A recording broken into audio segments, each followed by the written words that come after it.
একজন রাজনৈতিক কর্মী হিসাবে আমাদের সবচেয়ে বড় সার্থকতা কি? যখন এই যে আপনি ঘর থেকে যখন বের হন, আপনি ঘর থেকে বের হয়ে ধরেন আপনার নাম হচ্ছে গিয়ে হিরণ কুমার। এই হিরণ কুমার কি আপনি একা শুধু? হিরণ কুমার কি আরো শত শত হাজার হাজার হিরণ কুমার নাই? কিন্তু খেয়াল করে দেখেন তো, হিরণ কুমার হিসেবে আপনি যখন বের হন, মানুষের সম্মান বা সালাম আপনি যেটা পান ঘর থেকে দিনে বের হওয়ার পরে, আপনার মতো অন্য হিরণ কুমার যারা আছে তারা কি পাচ্ছে সেটা? তাদেরকে হয়তো কেউ চেনেই না। কিন্তু আপনি কেন পাচ্ছেন? আপনি এই জন্য পাচ্ছেন যে আপনি এই দলের একজন নেতা, সেই জন্য কিন্তু আপনি সম্মান পাচ্ছেন, মানুষের 10টা মানুষের সালাম পাচ্ছেন। এখন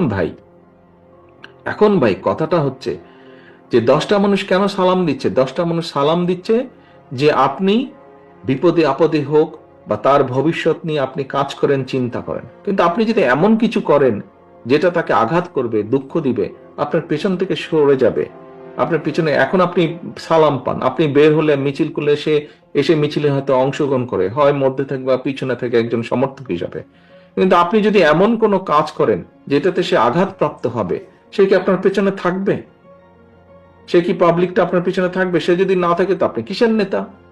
আপনি কিসের নেতা? এবং এখন কিন্তু মানুষ অনেক সচেতন।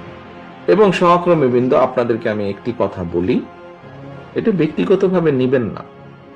কথাটি হচ্ছে, দেখুন,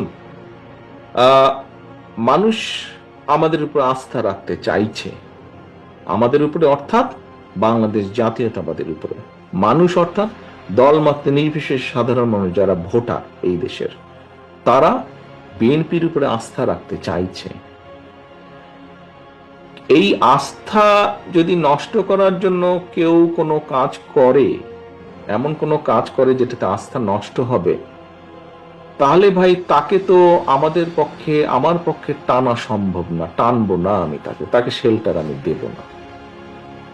এখানে দলকে স্বার্থপর হতেই হবে।